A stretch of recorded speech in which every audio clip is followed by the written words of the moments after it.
Audio made possible by www.jackettome.com. Warning: the following has suggestive content that is not suitable for some listeners. Audio Fanfiction Productions presents Wide Awake. Fanfiction written by Angskata003. Fanfiction inspired by the Twilight Saga written by Stephanie Meyer. Chapter 23. Luscious Sugarlooks. Bella's point of view. When the alarm clock went off this morning, Edward still gave me the little head kiss into all my tangled hair. He still groaned and pulled away after I squeezed, but I couldn't find it in me to be sour about it. I got dressed quickly, anxious to start the day and have my afternoon with Edward. We never really specified exactly what it was, and I was too wary about the new situation to risk looking ridiculous by calling it a date. When I exited the bathroom, Edward was running his fingers through his messy hair, grumbling about something or another, though I couldn't understand him. While shuffled to the couch, I decided not to put my hood up. Edward said he hated it. And even though it would have been nice just to feel him pull it off my head again, I didn't do it. I produced his bag of cookies and walked to the bedside table to drop him off.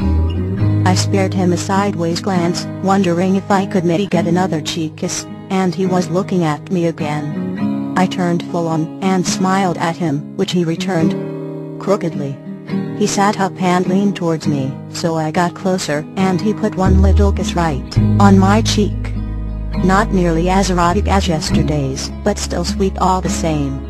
He flopped back down and began running his fingers through his hair again. Noon, he grumbled, turning over in the bed to face me. I furrowed my brows, wondering what noon was relevant to, before I realized he must be talking about the time to meet him. I smiled widely and nodded. Noon seemed like a good time. He smiled back and closed his eyes again, still in his morning stupor. I left out the door while all my tangled hair blew around in the cold, misty wind. I could only imagine what someone would think if they saw me sneaking out of Edward's room with my hair looking like it did. I think Alice would call it sex hair. All the Alice-approved red lights on our house illuminated the yard and Annie reread as I snuck back into the kitchen. I spent forever in the hot shower, using an overabundance of conditioner cream that Alice insisted made my hair shiny without all the usual fuss. As me had already left for work by the time I emerged, so I cleaned the kitchen and waited for Alice to wake up. She finally came bounding into the kitchen at 9, fingering all of the hanging garland with nods of approval. I rolled my eyes. "Breakfast?" I asked, kind of itching to relieve some of my anxiety somehow. She slid into one of the stools and nodded enthusiastically. "For two," she chirped, swinging her legs back and forth. I quirked an eyebrow at her. "Jasper's coming over soon." She smiled widely. I nodded in understanding and began cooking a full breakfast, slightly interested in impressing Jasper with my cooking skills. Second favorite guy. He arrived 30 minutes later, sauntering in the kitchen looking grubby as ever.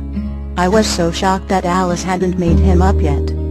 She just ran up to him and jumped, wrapping her arms and legs around him.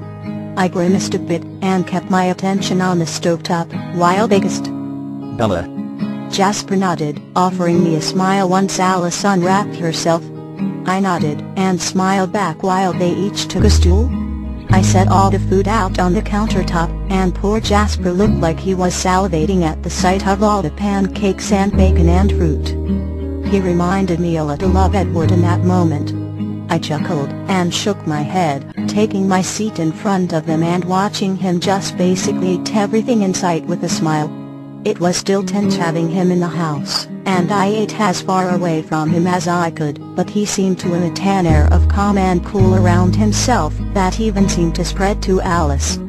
I excused myself once they started licking syrup off each other's faces, and went to my room. I stood, biting my nails nervously in my bedroom, staring at the wardrobe in equal parts of interest and trepidation. Edward hated the hood. It only made sense that he didn't particularly care for the entire hoodie either. I didn't want to dress up for so many reasons. I never dressed up because it drew too much attention. But if Edward was with me, maybe I would be more comfortable. I had no way of really knowing. And besides that, I didn't want to come off so obvious. So I took a middle ground between the two ideas, and chose a nice thick blue sweater. It was tighter than I was necessarily used to, and had a V-neck that showed more of my chest than anyone had ever seen on me, but I suppose for most girls it was modest. Once I had it on, I panicked and decided I would need a jacket to cover it all up. But I couldn't do the hoodie, so I had to resort to desperate measures and pillage the wardrobe that Alice had bought for me before I moved here. There were tons of tops and skirts that I would never wear, but I did manage to find one nice jacket. It was long, reaching down to my thighs, and dark gray wool. I slipped it on and buttoned it up, spinning a little in my mirror with a grimace, when I realized my collarbones were still showing. And it hugged my waist very snugly. I did my best to persevere in the ensemble, reasoning that I did have nearly 3 layers on. A little collarbone never hurt anybody. Right? I fixed my own hair, refusing to interrupt Eliza's makeout session with Jasper in her room. She was right about the conditioner, my hair was nearly as shiny as when she did it. I curled it, but not too much. Deciding the outfit was a large enough leap for me, I took a moment to be happy that Alice didn't know about Edward for once. She would most likely want to paint my face with makeup I didn't want, nor need. So by noon, I looked acceptable. Decent. Deciding that I didn't want to lie to Alice to her face, I left her a note on the kitchen table telling her I would be in town for the day.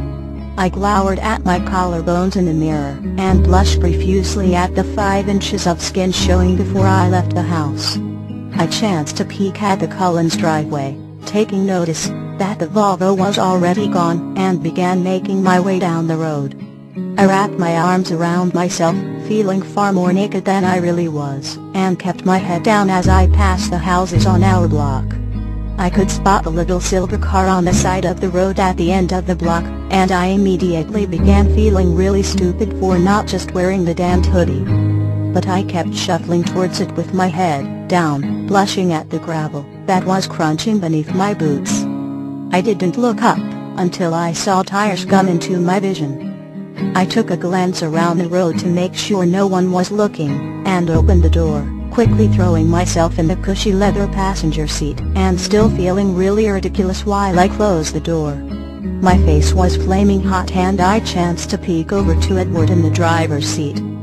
He was wearing his leather jacket, with all his bronze messy hair still falling in his face. And he was staring right at my freaking collarbones, with wide eyes. My face got impossibly hotter, and I moved all my shiny hair to cover the skin that was peeking out, and stared down at my lap. I heard Edward clear his throat.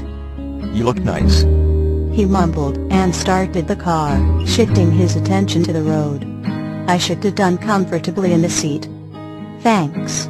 I grimaced, keeping my gaze on my hands in my lap, and fighting the urge to hug my knees to my chest. The Volvo was really nice inside. Comfortable. Warm. I stiffened for a moment when I realized exactly what happened not even 2 feet behind me, but quickly shook it off. We drove for a while in silence. I kept stealing glances at Edward, hoping that my face had lost some of the red, before I decided to make an attempt at conversation. Jasper was over this morning, I said, quietly, still fidgeting nervously in my seat. I made him breakfast. I added with a small smile. Edward peeked sideways at me for a split second. Lucky fucking bastard. He muttered, shaking his head. I smiled widely, and chuckled a bit, realizing that Edward had never had my breakfast food. I decided I would make him some tonight. Breakfast for dinner. I relaxed in my seat a bit with a small sigh. It was getting more comfortable. Edward always made things more comfortable. We spent much of the drive in silence, with the occasional conversation revolving around Jasper and Alice. Edward drove kind of fast, and it made me nervous, but I didn't say anything about it. Once we arrived at Port Angeles, Edward pulled up in front of the town's best bookstore. It had very